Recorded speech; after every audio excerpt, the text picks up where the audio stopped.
Kisah ini terjadi di sebuah negeri antah berantah. Negeri ini merupakan negeri yang indah dan kaya dengan sumber daya alam. Negeri ini seperti surga di dunia nyata. Tuhan menciptakan negeri ini di saat Sang Maha Kuasa sedang tersenyum. Ya mungkin terdengar berlebihan, tapi ya seperti itulah yang saya tahu. Tapi, di balik semua kekayaan dan keindahan tersebut, ada satu masalah. Masyarakat di negeri ini mudah sekali diadu domba. Hal ini menyebabkan negeri ini selalu dan akan selalu diganggu oleh bangsa lain. Hal ini tak lain untuk merampas sesuatu yang berharga yang dimiliki negeri ini. Walaupun para pemimpin negeri ini dipilih langsung oleh rakyatnya, tetap saja siapapun yang terpilih tidak akan pernah mendapatkan kepercayaan penuh dari rakyatnya. Dikarenakan rakyatnya yang mudah diadu domba. Ketidakpercayaan, kecurigaan adalah hal yang biasa di negeri ini. Alasan karena memang para pemimpin yang terpilih selalu membuat rakyatnya kehilangan kepercayaannya. Misalkan, awalnya pemimpin yang terpilih bekerja dengan baik, membangun negeri ini menjadi lebih baik.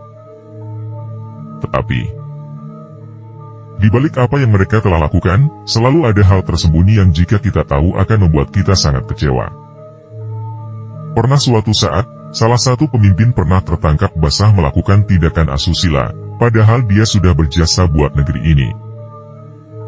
Tidak hanya itu, banyak yang tertangkap karena melakukan korupsi. Korupsi yang mereka lakukan biasanya melibatkan seluruh anggota keluarganya.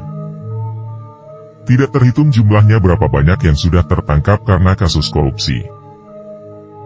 Belum lagi ada tertangkap kasus pembunuhan. Di negeri ini ada dua jenis kejahatan yang akan dijatuhi hukuman mati, yaitu pembunuhan dan korupsi. Tapi masalahnya, saat eksekusi mati dilakukan, apakah mereka mengeksekusi terpidana yang sebenarnya?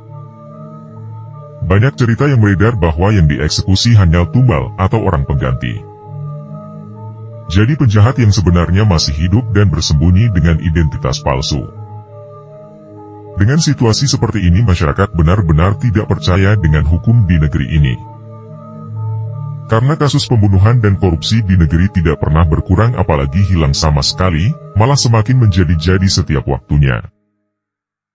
Dari cerita ini muncullah sebuah ide, yaitu eksekusi dilakukan dengan cara disiarkan live di platform digital seperti televisi, YouTube atau Twitch. Tak hanya disiarkan live, masyarakat diberikan wewenang untuk memverifikasi bahwa yang akan dieksekusi merupakan orang tepat, bukan tumbal atau orang pengganti. Yang lebih unik, bagaimana si terpidana akan dieksekusi, masyarakat yang menentukan. Sebelum eksekusi masyarakat akan diberikan kesempatan untuk voting online. Masyarakat diberikan pilihan. Apakah terpidana apakah akan dihukum gantung? Apakah akan ditembak? Apakah akan dieksekusi di kursi listrik? Apakah akan ditenggelamkan sampai mati? Setiap eksekusi ini dilakukan, kita juga bisa mendengar teriakan dan tangisan dari keluarga terpidana. Memang terdengar kejam dan tidak berperi kemanusiaan, tapi hanya dengan cara ini kejahatan dikarenakan pembunuhan dan korupsi bisa ditekan. Terbukti, semenjak metode eksekusi ini diterapkan, pembunuhan dan korupsi berkurang sampai dengan 80%.